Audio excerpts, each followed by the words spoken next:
Bienvenue sur Women TV Talk Show, la télévision de la femme. On se retrouve aujourd'hui encore pour une nouvelle production de votre programme Femmes d'Impact.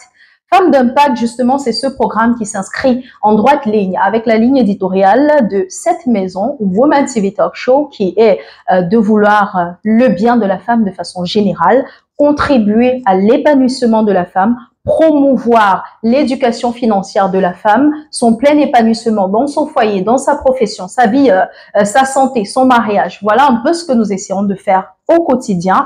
Et justement, parlant de santé aujourd'hui, on a bien voulu vous éduquer en ce qui concerne un sujet de santé et on a invité une dame pour ça. Mais avant, j'introduis ma coprésentatrice qui est Jade, juste à mes côtés. Bonjour Jade. Bonjour Aurélie, comment tu vas? Bon, on se dispute à dire ça carrément. Je vais super bien et j'espère que toi aussi en tout cas. Oui, super bien. Ok, je te laisse le soin d'introduire notre invité. Alors bonjour Sophia. Bonjour. Comment est-ce que vous allez? Je vais très bien. Très bien. Alors bienvenue, bienvenue sur le plateau de Femmes d'Impact. Nous sommes plus que ravis de vous avoir à nos côtés à ce jour. Alors Aurélie, Sophia ici présente est la présidente de l'association AS Trépa. C'est bien ça Sophia? C'est ça, exactement. Et qu'est-ce que c'est l'association AS Trépa? AS Trépa, c'est l'association qui veut dire assistance aux drépanocytaires. Assistance aux drépanocytaires, uniquement réservée pour des personnes drépanocytaires en fait. D'accord. D'accord. Avant de poursuivre, justement, on voudrait faire le point sur un sujet, la drépanocytose. Je sais que vous vous demandez en quoi est-ce que c'est relatif à l'épanouissement de la femme. Pourquoi est-ce que ça vient rentrer dans une chaîne qui se dit être la télévision de la femme? On vous situe tout de suite. À la maison, forcément, vous avez des personnes drépanocytaires. Vous avez des femmes qui sont challengées tous les jours par le fait d'avoir un enfant drépanocytaire ou par le fait d'être elle-même drépanocytaire.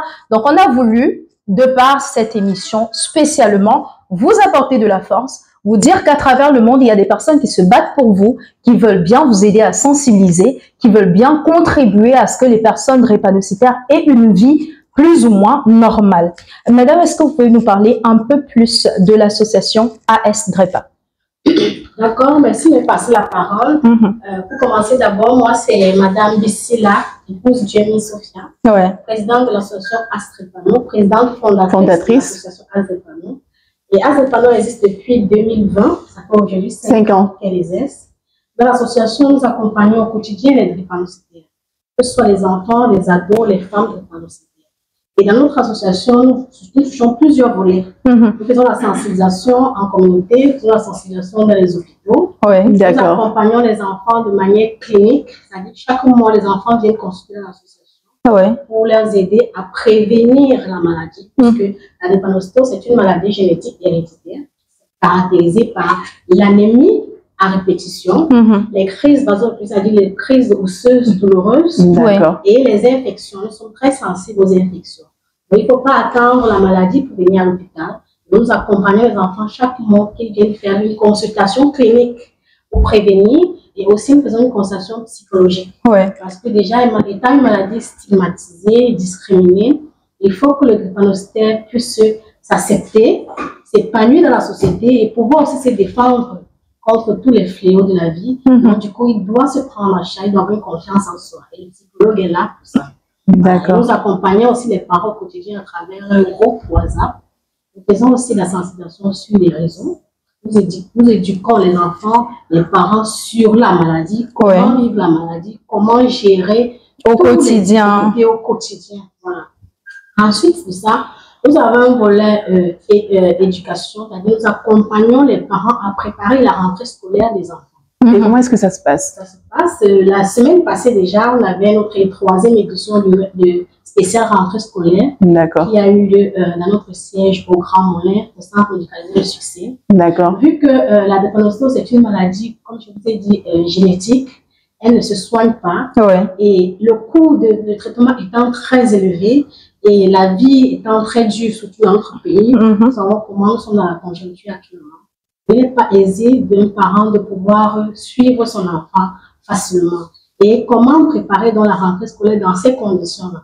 Parfois, les parents sont découragés pour scolariser les enfants. Et nous leur donnons ce courage et ce boost à travers cet événement où nous donnons les fournitures scolaires, les sacs à dos aux enfants, qu'ils puissent avoir le courage de continuer l'épreuve malgré tous les difficultés. Merci, madame. Vous avez anticipé sur notre questionnaire carrément. Parce que, justement, on était sur le point de vous demander quelle stratégie vous avez mise en place pour aider ces personnes-là. Et vous avez fait un développement fort exhaustif sur la façon dont vous accompagnez les personnes drépanocytaires, notamment à travers des aides qui passent par votre association, la rentrée scolaire, les examens. Et je pense que les tests, ça fait partie des soins qui sont assez coûteux pour une personne drépanocytaire. Donc ça également, c'est... Alors, Madame Sophia, nous aimerions bien savoir quelles sont les mesures préventives que votre association en elle-même a pu mettre en place pour aider ces personnes-là. Les mesures préventives, ce n'est pas trop pour ces personnes qui sont déjà drépano. Les mesures préventives, c'est pour éviter que la drépanocytose survienne à répétition. Comme les nouveaux cas de drépano dans la population, surtout camerounaise. Donc, ce que nous faisons, nous avons une plateforme sur les réseaux sociaux, nous avons une plateforme Facebook ASDrépano, TikTok ASDrépano, où nous édifions tout le temps, nous informons sur la maladie pour que toute personne puisse comprendre et connaître la maladie, connaître qu'elle existe. Et ensuite, nous encourageons vivement les jeunes à se faire dépister. Le test qui permet de savoir si on est porteur du gène de l'hémoglobine S, de la drépanocytose, c'est le test d'électrophorèse d'hémoglobine. Tout à fait. Nous encourageons beaucoup des jeunes à se faire tester, des jeunes en âge de procréer, des futurs mariés et des enfants symptomatiques. Les enfants symptomatiques, ce sont les enfants qui sont constamment malades, au point où on n'arrive pas à connaître le diagnostic. Ils ont des problèmes de santé, on fait tous les examens, on ne trouve pas. Les enfants qui pleurent, qui ont les yeux jaunes, les ventres ballonnés, il faut penser à l'existence de la drépanocytose dans la famille parce que beaucoup de personnes ne connaissent pas que cette maladie existe et qu'ils portent le gène de la maladie. Il faut dire qu'à un moment, on associait carrément la drépanocytose à de la sorcellerie. Oui, effectivement. On est quand même heureux de voir qu'on a suffisamment avancé et qu'aujourd'hui, les gens ont un peu plus d'informations en ce qui concerne le sujet. Mais on aimerait savoir quand même, qu'est-ce que vous pourriez dire à ces personnes-là qui nous écoutent et qui voudraient savoir comment accompagner leurs proches qui souffrent de cette maladie? Comment accompagner un proche qui souffre de la drépanocytose? Il faut d'abord connaître que l'enfant est pour soi drépano. Parce qu'il y a beaucoup d'enfants drépano dans des familles qui ont des statuts inconnus. On ne connaît pas que l'enfant est drépano et on ne pense même pas que cette maladie peut être beau. Donc, certains refusent même l'existence de la maladie proprement dit. Oui, carrément. Donc, il faut d'abord identifier le cas drépanocytaire dans la famille. D'accord. Et ensuite, accompagner le drépanocytaire. Moi, je prends beaucoup pour la vie associative. Parce que l'État, le système ne met rien franchement en place pour nous accompagner, pour sensibiliser, pour informer. Et avec la peu d'expérience que j'ai dans ce combat, je constate qu'il y a beaucoup de jeunes frères drépano qui sensibilisent à travers les médias, à travers des associations, à travers des groupes. Et puis, la vie associative te permet mieux de comprendre ta maladie et savoir que tu n'es pas seul. Effectivement. Et puis, à travers aussi des groupes, tu vas connaître que voici ce que je peux prendre, voici ce que je dois prendre parce que la drépanocytose, c'est une maladie tellement compliquée.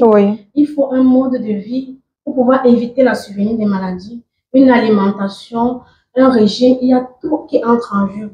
Et parfois, il y a des médicaments qu'on prend chaque jour. Tu dois connaître que tu dois prendre ces médicaments. Tu dois connaître que tu dois prendre ça. Éviter. Et aussi que le parent se prépare parce que psychologiquement et financièrement, c'est prenant. Effectivement. Parlons justement des finances, Jade. Oui, effectivement, parlant de finances, Madame Sophia, j'aimerais bien savoir, qu'est-ce que ça coûte pour un parent de soigner son enfant atteint de drépanocytaire? Le coût est tellement élevé. Le coût est tellement élevé parce que un enfant drépanocytaire en moyenne peut faire... il y a des enfants qui font en un mois 2 crises. Et une crise qui vient subitement est difficilement gérable à la maison. Comment ça? Donc, oui, est difficilement gérable à la maison parce que très souvent, quand l'enfant fait la crise, il est en anémie sévère. Un enfant chez nous, les drépanocytaires, comme moi par exemple, moi je suis à 8 à un taux d'hémoglobine. Je suis normale à 8 et pourtant, normalement, mon âge, je dois avoir entre 13 et 14 ans. Mais à 8, je suis normale, je marche comme tout le monde. Imaginez un enfant, un tout petit enfant peut quitter de 8 à 2 grammes. Oh là là. En un laps de temps. Vous voyez que quand l'enfant chute, il faut une urgence directe, service d'urgence directe. Oui. Il faut la transfusion immédiatement, il faut tous les soins palliatifs, il faut le spécialiste, il faut. Et c'est en termes de finances, c'est élevé. Oui. Donc, en moyenne, on peut parler à bas mot dans les 300 000, une hospitalisation. Il y a des enfants qui font 2 par mois. Donc, on est dans les 600 000. Exactement. Voilà. Donc, et si tu as trop pris des précautions, parfois tu peux te retrouver à 3 mois sans crise. Mais après, quand ça te frappe, il faut de l'argent pour te sauver. Parce que si ce n'est pas l'anémie, c'est les crises osseuses partout dans le corps. On doit te traiter de manière urgente, sinon. Et à côté, moi j'aimerais savoir, est-ce que vous avez déjà été victime de stigmatisation due à votre maladie? Ça s'est passé comment, si c'est le cas? Oui, j'ai été victime. Et je dis merci au Seigneur parce que j'ai subi une grande transformation physiquement et mentalement dans ma vie. Parce que la Sophia que vous voyez aujourd'hui, c'est pas elle qui était là. Donc, j'ai dit merci au Seigneur déjà pour ça. Ma petite histoire, c'est qu'en 2008, j'ai eu une infection osseuse au niveau de la hanche, une ostéoporose qui m'a handicapée carrément et m'a empêché de marcher. Et cette année-là, je faisais terminale. Je faisais terminale dans le lycée de la place. Sans publicité. En 2018, vous avez dit? En 2008. 2008. Oh là là, oui. Et on m'a carrément refusé l'accès à l'établissement parce que mes amis me stigmatisaient que j'étais drépano. Et à l'école, on dit qu'à l'âge là que j'ai, c'est l'âge que je dois mourir. Donc, sûrement, c'est déjà mon temps qui arrive.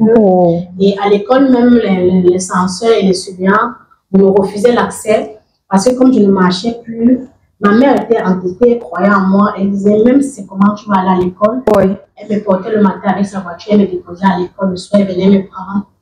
Et à l'école, tout le monde trouvait ça ridicule et se disait que je ne comprenais. Je ne devais même rien comprendre. Je venais nuit plus tous les autres. Mais Dieu a béni, j'ai eu mon bac cette année-là. Amen.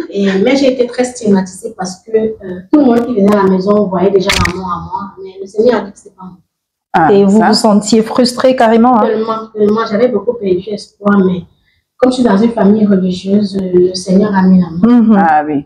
Alors, Sophia, dites-nous. S'agissant de stigmatisation, pour pallier justement à ce souci-là dans la société, quelle solution est-ce que vous pourriez proposer à ceux-là qui nous regardent aujourd'hui pour éviter justement de stigmatiser les personnes drépanocytaires à travers le monde entier? Bon, pour moi, pour stopper ou freiner la stigmatisation sur la personne drépano, il faut qu'on commence d'abord à revoir les notions qu'on apprend aux élèves dès le bas âge. Parce que je me rappelle quand je faisais la première, lorsqu'on faisait le cours de la drépanocytose, la manière où le professeur décrivait la drépanocytose, c'était tellement horrible que si tu avais un ami drépano comme moi en classe, tu devais savoir que ses jours sont comptés.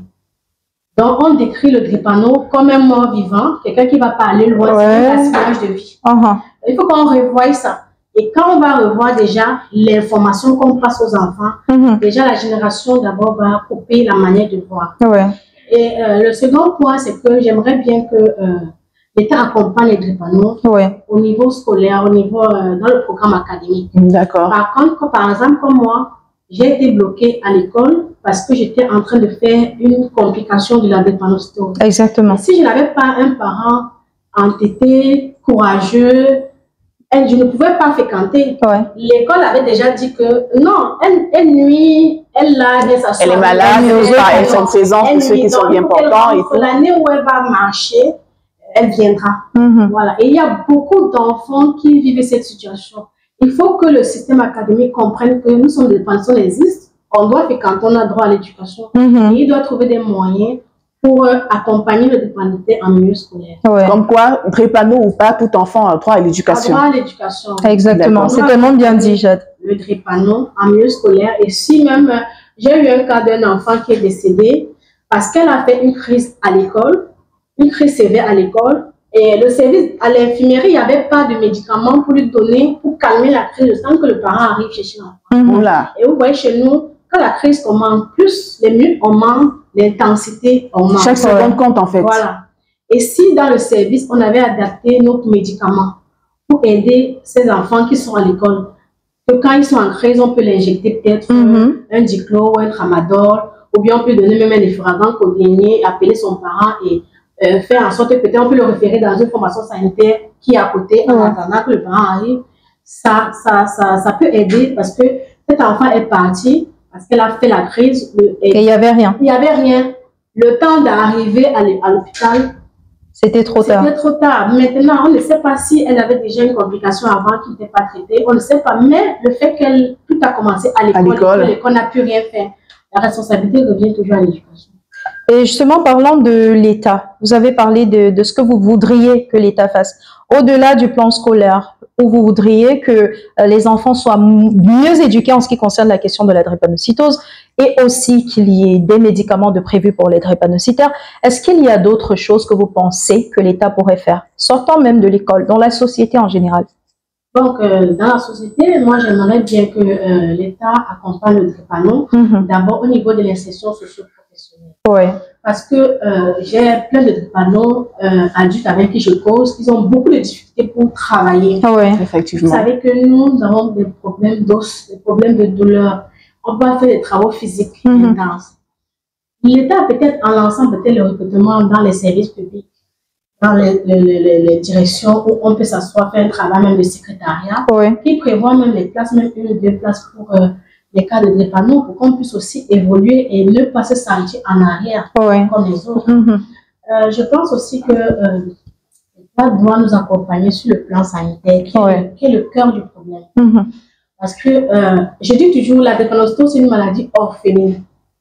Elle est orpheline parce que c'est un problème de santé publique.